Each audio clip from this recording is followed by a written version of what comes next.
राजस्थान के पूर्व उप मुख्यमंत्री सचिन पायलट ने मुख्यमंत्री अशोक गहलोत पर बड़ा हमला बोला है। सचिन पायलट ने कहा कि भ्रष्टाचार के मामले में अशोक गहलोत बीजेपी के नेताओं को बचा रहे हैं। पायलट ने कहा कि मैं 11 अप्रैल को शहीद स्मारक पर एक दिन का अनशन करूंगा। ये अनशन उन कामों को लेकर होगा जो अब तक हमारी सरकार द्वारा नहीं किए गए। क्या कहा उन्होंने, आइए देखते हैं उनकी इस वीडियो में।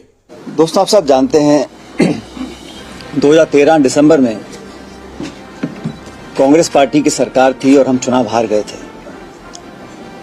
उसके पश्चात कांग्रेस अध्यक्षा ने, राहुल जी ने, कांग्रेस पार्टी ने मुझको कांग्रेस पार्टी का अध्यक्ष बनाया था और अध्यक्ष बनने के बाद पूरे 5 साल का कार्यकाल मेरा रहा।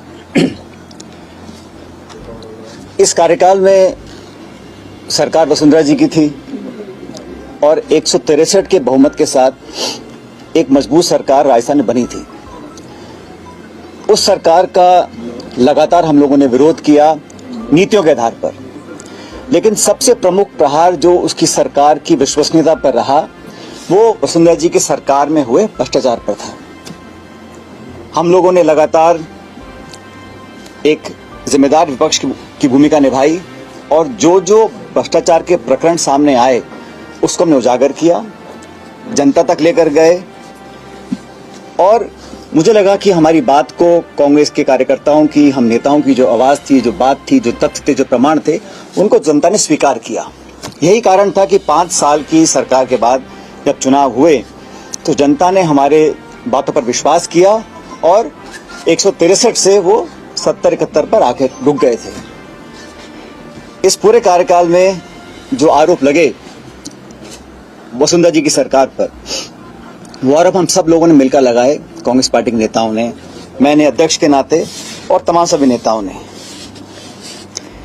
और हमने ये जनता से वादा किया था कि भाजपा के और वसुंधरा जी के कार्यकाल में जो करप्शन के इश्यूज सामने आए हैं उसका हम प्रभावशाली तरीके से, निष्पक्ष तरीके से जांच करवाएंगे और दोषियों को सजा देंगे।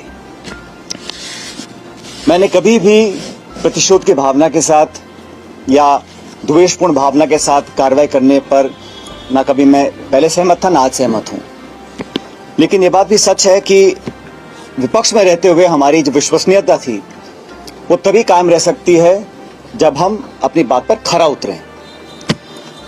इसको लेकर मैं बहुत चिंतित था और आज से लगभग सवा साल पहले मैंने मुख्यमंत्री अशोक गहलोत जी को चिट्ठी लिखी। उनको मैंने कहा, तो चिट्ठी मेरे साथ है, मेरे सामने है, मैंने बड़े विस्तार से पूरे घटनाक्रम का विवरण उसमें रखा और मैंने कहा कि हमारी सरकार को बने अब लगभग 3.5 साल हो गए। उस समय अब समय आ गया कि हम लोग अपने वादों पर खरा उतरें। जो आरोप हमने लगाए थे, गहलोत जी ने लगाए, मैंने लगाए, भू माफिया के, शराब माफिया के, खनन माफिया के, 9TP को लेकर, ललित मोदी को लेकर, खान माफिया को लेकर, खान का बड़ा घोटाला हुआ था, वो सारे पब्लिक डोमेन में हैं। मैंने उनसे आग्रह किया था कि 1.5 साल बचा है चुनाव में और हम लोगों को, कांग्रेस जनों को ये दिखाना पड़ेगा कि हमारी कथनी और करनी में फर्क नहीं है। मैंने तमाम जो हमारे स्टेटमेंट्स थे, जो हमने प्रतिक्रियाएं दी थी, जनसभाओं में, प्रेस वार्ता में जो आरोप लगाए थे, वो सब उनको मैंने दिए और उसकी कॉपी मैंने AICC में तमाम लीडरशिप्स को दी कि हम चाहते थे संज्ञान इसका लिया जाए। ये पहली चिट्ठी मैंने लिखी थी 28 मार्च 2022 को।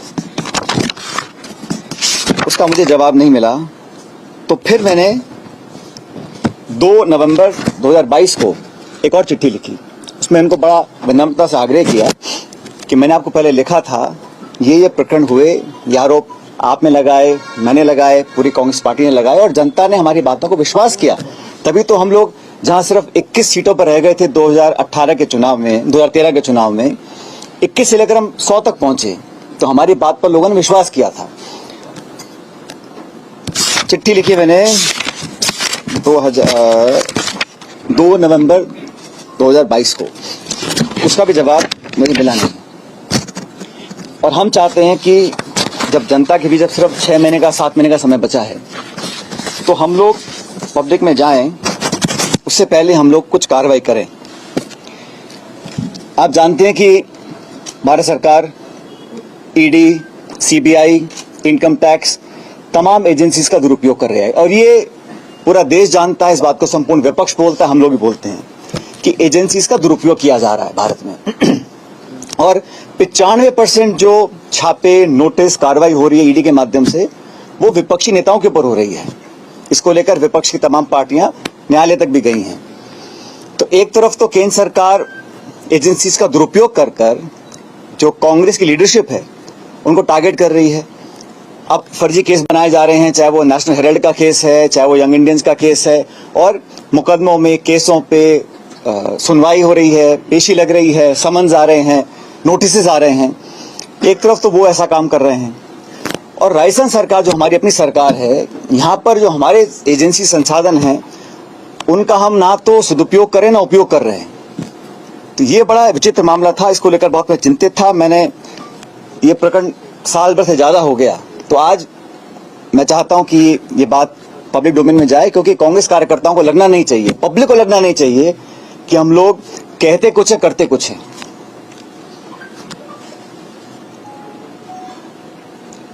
हमारे विरोधी इस भ्रम को फैलाने की भी कोशिश कर सकते हैं कि कहीं कोई मिलीभगत तो नहीं है, क्योंकि कांग्रेस के पिछले कार्यकाल में भी जब हमने 22,000 करोड़ का घोटाले का आरोप लगाया था, उस समय कांग्रेस सरकार ने भी एक माथुर आयोग का गठन किया था।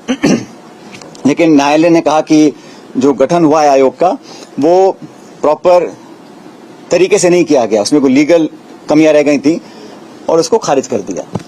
तो ये भ्रम भी फैलाया जा सकता है विरोधियों के माध्यम से। हमारे विरोधी बोल सकते हैं कि भाई ये तो मिलीभगत यहाँ पर हो रही है। और वसुंधरा जी का कार्यकाल हम सब ने पब्लिकली कहा कि राजस्थान सरकार का सबसे भ्रष्ट कार्यकाल था और तमाम प्रकरण सामने आए, उसकी लिस्ट में आप लोगों को अभी देता हूं।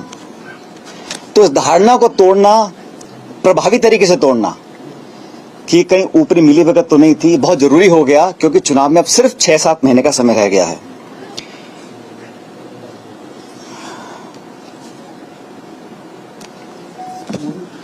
अभी चिट्ठियां मैंने लिखी हैं, इसका जवाब हमें मिला नहीं। और जैसा कि आप जानते हैं कि जब ये खान घोटाला हुआ था, 45,000 करोड़ रुपए का आरोप हमें लगाया था सरकार के ऊपर, और हमने मांग की थी कि इस घोटाले की जांच सीबीआई से की जाए। 4.5 साल बाद भी इस जांच को सीबीआई को नहीं दिया गया। और ललित मोदी कांड हुआ था, उस समय हम सब लोग, माननीय अशोक गहलोत जी, मैं, हम सब नेता जो कांग्रेस पार्टी के थे, हम गवर्नर के पास गए, राष्ट्रपति के पास गए, ज्ञापन दिया, सीएजी के पास गए, सीबीसी के पास गए और तमाम एजेंसीज को कहा इसकी जांच की जाए।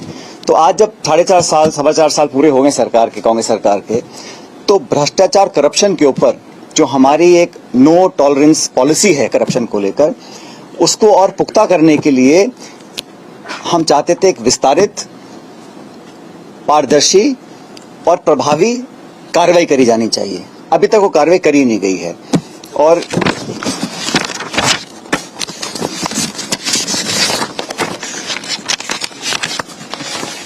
ये 2 चिट्ठियां हैं जो मैंने लिखी थी गहलोत जी को 2022 में, मार्च में और नवंबर के अंदर। इसकी कॉपी मैं आपको दूंगा। लेकिन साथ ही साथ ये जो मैं कह रहा हूं, ये सब हम एक छोटा सा वीडियो हमारे पास है जो हम इकट्ठा किया था, जो पब्लिक डोमेन में हमने बातें करी थी। मैं चाहता हूं उसको आप जरा प्ले करना एक मिनट।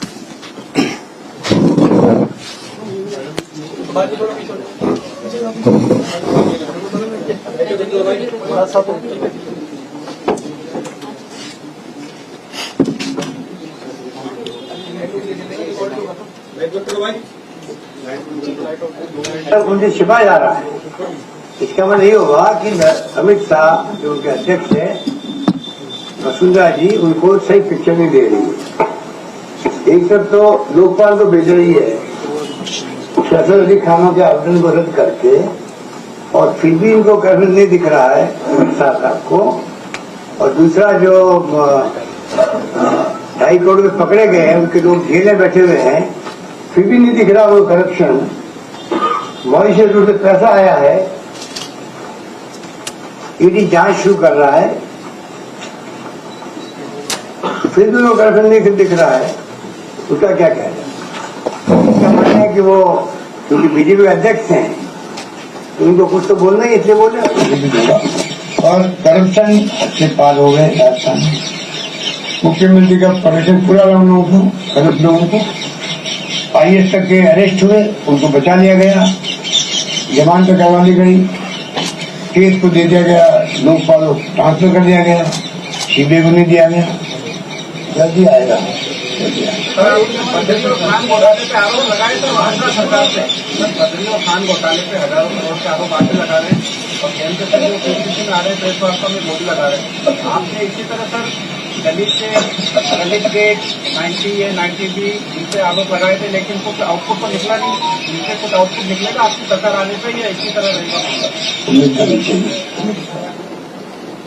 बजरी के अवैध जो कथन हो रहा है उसमें पूरी तरह वसुंधरा गवर्नमेंट वसुंधरा इन्वॉल्व है, पूरी तरह।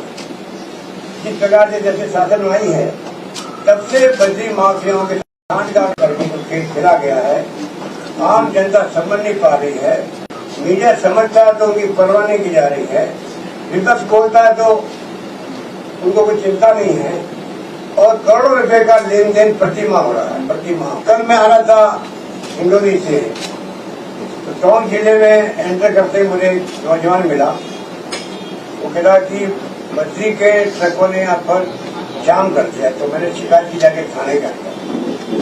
तो उनकी बातें छोड़ो, मुझे दिन भर बैठा दे थाने के अंदर, मेरी रिपोर्ट दर्ज नहीं करनी। अब आप कल्पना करो, चोरी और छीना चोरी, बजरी माफिया खड़े करे, शिकायत करी थाने के अंदर, क्योंकि थाने में वहां पाबंदी पहुंचती है। मैंने चौक आके टेलीफोन किया कलेक्टर साहब को, कृपा करके देखो क्या मामला है। तो ये जो राज जिस प्रकार का चल रहा है राजस्थान में, वो बहुत ही निराशाजनक भी है, अफसोसजनक भी है, क्योंकि भारी बहुमत दिया जनता ने। और अब दौरे दौरे चले 4 दिन के। शराब जो है, शराब वही बता दूंगा क्या, शराब जो है उसमें जो बेईमानी हो रही है वो जग जाहिर है, कई बार मीडिया में आ चुका है।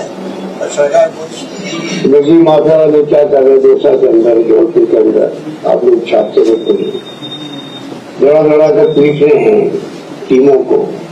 ये नौबत क्यों आई? क्योंकि आपने जानबूझ के साल भर के छूट दे रखी है, बजरी माफिया को लूट लेती है और पैसा पहुंचता ही पड़ता है, इसलिए आपने छूट दे रखी है। और तमाम आपने पुलिस वालों को सस्पेंड कर दिया, लेकिन उन्होंने सुना आज 19 को किया, 16 को किया। तो मैं पूछना चाहूंगा कि अगर ये साल भर पहले आप कदम उठाते तो पूरा राजस्थान लूटता नहीं। आज 5,000 की ट्रक जो है आज 30,000 40,000 बिक्री है, मकान को बना नहीं पा रहा है। और पूरी बंदी हुई है, माइंस से लगा करके ऊपर तक। जब से अभी खनन होता है तब से जब किसकी होगी, किस रास्ते से जाएगी, और वो बंदी हुई है पैसा ऊपर तक पहुंचने की। ये आपने क्यों होने दिया, इसका जवाब जनता को देना चाहिए। मुख्य तो चारों ओर हाहाकार मचा रहा है बजरी माफियाओं ने। आप कल्पना करो कितना बड़ा वसुंधरा जी के संगठन में जो बजरी माफिया पनपा राजस्थान के अंदर नीचे से ऊपर तक पहुंच जाए, करोड़ों रुपए कोई पैसा खर्च हो रहा चुनाव के नाम। पूछो बजरी माँ के अलग, शराब माँ के अलग, कितने बड़ा जी माँ के अलग। ये जो हालात ये है, इससे लोग सब समझ गए कि आपकी चाल सही तो चेहरा ठीक नहीं है, आपकी चाल सही तो चेहरा ठीक नहीं है। लंबी कहानी है। और 5 करोड़ रुपए प्रति माह बजरी माँ के किसको दे रहे थे, ये ऐसी जांच करते हैं।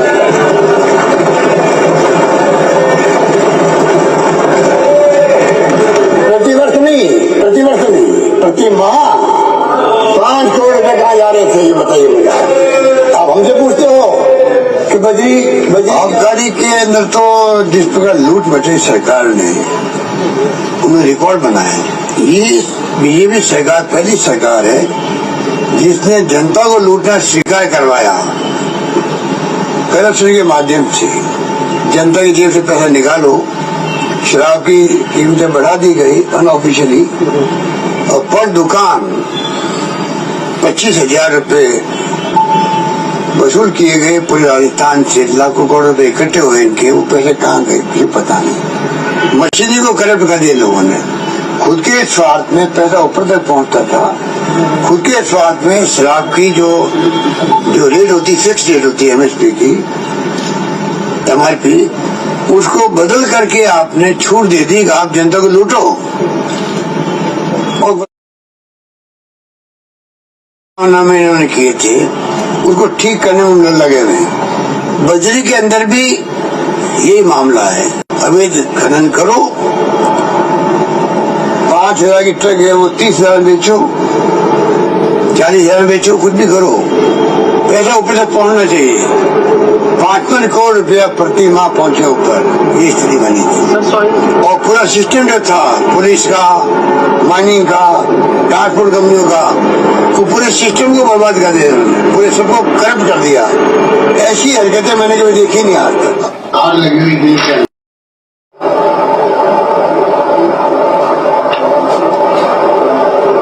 मैंने कहा ना कि 7 जो इनके खिलाफ केस चल रहे हैं, कोर्टों के अंदर भी है, उनकी जांच करवा, पुलिस ने की है, तो ये यहाँ जांच हो नहीं सकती मुख्यमंत्री के खिलाफ में, या मुख्यमंत्री के सहयोगियों के खिलाफ में, जिनको बेटी है या कारपेट वाला मामला, मुख्यमंत्री को इस्तीफा देना ही चाहिए। और बेटे को भी जिस रूप में आरोप लगे हैं, जो पहला मॉरिशस के रूप से आया है हमारी, पहला इनके धौलपुर में लगा है, वहाँ 6 निष्ठा बनी है, उनकी पूरी जांच होनी चाहिए।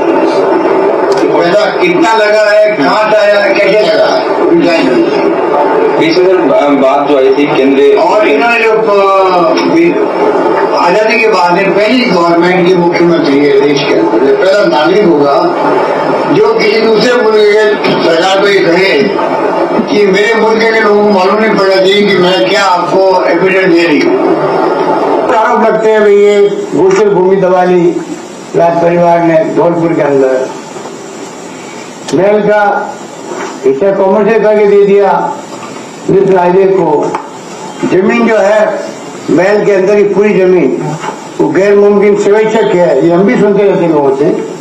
तो जितने उनके आरोप लगते हैं, ये उनके लिए एक सुनहरा अवसर होता है जो आपको डेमोक्रेसी के आधार पर राज करने का अवसर मिला है। हमेशा के लिए उनके खुद के इतने हैं, हमेशा के लिए वो सारी बातें स्पष्ट करनी चाहिए। ग्राम आयोजित किया गया, 50-60 करोड़ तो फंड दिया आपने राजस्थान में, ये जांच का विषय है। बिना टेंडर, बिना कुछ भी किए हुए देते गए, लुटाते गए। शानदार प्रोग्राम होना चाहिए, उद्योगपतियों को खुश करके भेजो आगे के इन्वेस्टर के लिए, आगे हमारे साथ अच्छे रहने चाहिए। अरे भाई सुनो, क्या होगा उसका, ये तो जांच होनी चाहिए, इसकी तो मेरा मानना है।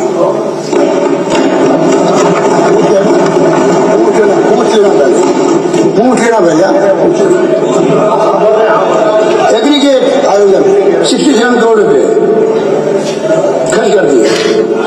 एमओ होने 6,000 करोड़ रुपए आया, कितना 631 करोड़ रुपए, 631 करोड़ का। और पहले कितना खर्च हुआ, 67 करोड़ रुपए खर्च कर दिए। बड़े बड़े आयोजन किए गए। जो हमारी योजना थी उसको कमजोर करना ही इनकी गलती थी। भामाशाह योजना लाने नहीं चाहिए थी, क्योंकि हमने जब स्कीम लागू की थी, हमने इसको स्टडी किया था आंध्र प्रदेश के अंदर। आंध्र प्रदेश में ऐसी स्कीम चल रही थी भामाशाह की तरह, और उसमें करप्शन बहुत बड़ी लेवल का था। पता पड़ता नहीं कौन सा इलाज कौन करवा रहा, कहाँ करवा रहा है, फिर उसके बिल पेश करो, तो उसमें डिफिकल्टी आ रही थी करप्शन की। इन्होंने अपनी जिद को पूरा करने के लिए हमारी योजना जो हमारे वक्त में लागू की, जैसे मैंने कहा, इन्होंने हर हमारी योजनाओं को नाम बदलना या काम बदलना, कमजोर करना, यही काम क्या पान चाहते हैं। इसलिए इस योजना को लेके आए। भामाशाह कार्ड पे जो है करोड़ों रुपए खर्च कर दिए, वो जांच का विषय है, वो जांच का विषय वो भी है अपना आपके अंदर। क्यों बनाया कार्ड, आधार कार्ड था, क्यों बनाया गया, तो ये दूसरी करप्शन की भेंट चढ़ चुकी है। मैं तो पहले कह ही रहा था, अब आप नई बात बता रहे हो कि जो 106 करोड़ रुपए बकाया इसके है, उन्होंने पॉलिसी खत्म कर दी है। पॉलिसी मान लो वापस पेमेंट कर देंगे, वापस शुरू भी हो जाएगी, तो अल्टीमेटली इसमें बहुत भयंकर करप्शन होता है और करप्शन को रोक नहीं पाता है। तो बहुत अनफॉर्चुनेट इनके फैसले बड़े घोटाले हो रहे हैं और प्रधानमंत्री चुप बैठे रहे। व्यापम घोटाला अलग हो गया, रमन सिंह जी का वहां अलग घोटाला चल रहा है, यहाँ का तो खुला खाता है मॉइस्चर रूट से। तो मैंने कहा वसुंधरा मॉडल जो बना है देश के अंदर, इसको या तो अपनाना चाहिए केंद्र सरकार को। जिस रूप में पैसा आया है चेक से, 10 रुपए का शेयर लगभग 1 लाख में बिका है, ये मॉडल नया मॉडल है। सब्सिडी कंपनी इंडिया की कैपिटल कंपनी जो है, उससे जो हमने पूरी रिफाइनरी का बजट बनाया था, उसकी बजाय प्राइवेट कंपनी को आपने 4 साल बर्बाद कर दिए और जब गुमराह कर रहा सत्य बोल करके 40,000 करोड़ बचा दिए। कोई प्राइवेट फंड को जगह दी थी, स्टेट गवर्नमेंट का भारत सरकार की कंपनी राजस्थान की कंपनी नहीं बनाई, कंपनी राजस्थान गवर्नमेंट उनके पीछे समझौता था, लेन देन हो रहा था राजस्थान और केंद्र के बीच में है। तो किसको पैसा दिया जा रहा है? कोई उनको पूछ ले कारपेट कहाँ गया तो भड़क जाती है, जैसे भड़क गई पत्रकार पर काला काला क्या ब्लैक पेपर हमारे खिलाफ में जब निकला था, एक पत्रकार ने पूछ लिया भाई कि वो कारपेट कहाँ गिरे, भड़क इसलिए बाहर है। तो ये भड़कने की हालत है उनकी, वो इसमें भी नहीं है। बजट पेश कर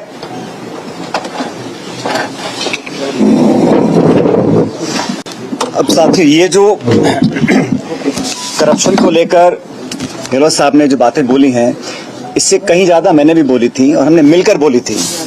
और मैं समझता हूं समय आ गया कि इस पर हम अपनी स्थिति स्पष्ट करें। और जैसे मैंने पहले कहा, हमारे विरोधी कई बार आरोप लगा सकते हैं कि क्या कोई मिलीभगत है या क्या मसला है कि हम बार बार सरकार बनाने के बावजूद भी, क्योंकि करप्शन ऐसा इशू है जो पब्लिक को छूता है। और हम जब दोबारा चुनाव में जाएंगे तो हमारी बात पर कोई इकबाल करे, इसलिए जरूरी है कि हम प्रभावी, पारदर्शी और समय सीमा निर्धारित, और साथियों अगर निष्पक्ष जांच में, क्योंकि करप्शन ऐसा इशू है जो पब्लिक को छूता है, और हम जब दोबारा चुनाव में जाएंगे तो हमारी बात पर कोई इकबाल करे, इसलिए ज़रूरी है कि हम प्रभावी, पारदर्शी और समय सीमा निर्धारित, और साथियों नहीं होगी तब तक कैसे लोग मान लेंगे हमारी बात को। अगली बार जब हम जाएंगे कि भाजपा के हमारे साथी वसुंधरा जी की सरकार में जो कांड घोटाले हुए थे वो सही थे या गलत थे। इसलिए मैंने तो चिट्ठियां लिखी और आज साल भर से ज्यादा हो गया। आज का प्रकरण नहीं है, क्योंकि मैं इस बात को लेकर बहुत लंबे समय से चिंतित था। तफ्तीश नहीं होगी तब तक कैसे लोग मान लेंगे हमारी बात को। अगली बार जब हम जाएंगे कि भाजपा के हमारे साथी वसुंधरा जी की सरकार में जो कांड घोटाले हुए थे वो सही थे या गलत थे। इसलिए मैंने तो चिट्ठियां लिखी और आज साल भर से ज्यादा हो गया। जब हम विपक्ष में थे तब तथ्य हमारे पास आ रहे थे, तो मैं नहीं मानता हूं कि सरकार में आने के बाद हमारे पास वो संकल्प शक्ति नहीं होगी कि हम उन तथ्यों को उजागर कर सकें। और ये जांच का विषय मैंने नहीं कहा, तो कई बार आप देखा मुख्यमंत्री जी ने बोला है, कई बार सदन में बोला है, सदन के बाहर बोला है, तो इसलिए मैं समझता हूं बहुत जरूरी है। लेकिन दुर्भाग्यवश अभी तक इस पर कार्रवाई हुई नहीं है। 6-7 महीने में आचार संहिता लग जाएगी। इसलिए मैं ये आपसे भी आपके बीच साझा करना चाहता था। और साथियों, कई बार आप मुझसे सवाल पूछते हो और मैं जवाब देता हूं कि मैंने कांग्रेस लीडरशिप को राजस्थान के संदर्भ में कई सुझाव दिए हैं। मैंने कहा ना आप लोग कई बार, उनमें से एक सुझाव ये भी था कि पार्टी की साख बचाए रखने के लिए पार्टी के नेताओं द्वारा दिए गए आश्वासन और भाषण ऐसे ना लगे कि हम सिर्फ चुनावी रोटी सेकने के लिए झूठे मूठे आरोप लगाते हैं और सत्ता में आने के बाद हम सब भूल जाते हैं। तो ये सुझाव भी मैंने लीडरशिप को दिया था, लेकिन अभी तक इस पे कार्रवाई हुई नहीं है, ये हम सब जानते हैं। इसी को देखते हुए, क्योंकि 11 अप्रैल को महान समाज सुधारक, लगभग 200 साल पहले जन्मे ज्योतिबा फूले जी की जयंती है, इसलिए मैं 11 अप्रैल को राजस्थान में शहीद स्मारक के ऊपर एक दिन का अनशन करूंगा, इस बात को दोबारा रखने के लिए कि करप्शन को लेकर हमारी सरकार जो कहती है हम कर दिखाएंगे। और एक दिन का अनशन 11 अप्रैल को मैं रखूंगा शहीद स्मारक पर। इस बारे में मैंने जिला प्रशासन को सूचित कर दिया है। अनशन करप्शन के खिलाफ कार्रवाई करने को रखा जाएगा। अब तक जो हम नहीं कर सके 4.25 साल में, उसको करने के लिए, ताकि मैं फिर कहना चाहता हूं, जनता जनार्दन है और हर पार्टी को अपनी बात पर विश्वास कायम कराने के लिए प्रमाण देना जरूरी है। तो इसीलिए अपनी बात को लेकर मैं शहीद स्मारक पर 11 अप्रैल को ज्योतिबा फूले जी की जयंती है, उस दिन एक दिन का अनशन रखूंगा। क्या ये माना जाए, क्या ये माना जाए, लेकिन आला कमान कोई कार्रवाई नहीं कर रही है, क्या ये माना जाए आला कमान और सीएम की भी मिली भगत है कहीं ना कहीं? मैंने तो कहा सरकार हमारी है, 4.25 साल हो गए हैं, मैंने बार बार चिट्ठियां लिखी हैं, प्रमाण दिए हैं, और जो आपको आज देखने को मिला है ये सब मैंने बनाकर भेजा है। जो प्रेस में कटिंग्स आई हैं, जो मीडिया में हमने कहा है, पब्लिक मीटिंग्स में कहा है, और जब दोबारा हम जाएंगे चुनाव में और भाजपा पे आरोप लगाएंगे तो जनता पे विश्वास क्यों करेगी? इसलिए अपनी विश्वसनीयता बनाने के लिए ये बहुत जरूरी है कि हम कुछ कर दिखाएं। और मैंने कहा ना, ये जो मिलीभगत का आरोप हमारे विरोधी लगा सकते हैं, भ्रम फैलाने की कोशिश कर सकते हैं कि कहीं वसुंधरा जी या मुख्यमंत्री जी या किसी और का कहीं कोई आपस में गठजोड़ तो नहीं है, क्योंकि पिछली सरकार में हमने आरोप लगाया, कमीशन बनाया, उसमें कुछ कमी आ गई, उस पर कार्रवाई नहीं हुई। दोबारा सरकार में बीजेपी आई, हमने और बड़े आरोप लगाए, हम राष्ट्रपति के पास गए, गवर्नर के पास गए, ज्ञापन दिया, लोगों को आश्वासित किया। 4.25 साल हो गए और हमने कोई कार्रवाई नहीं करी है।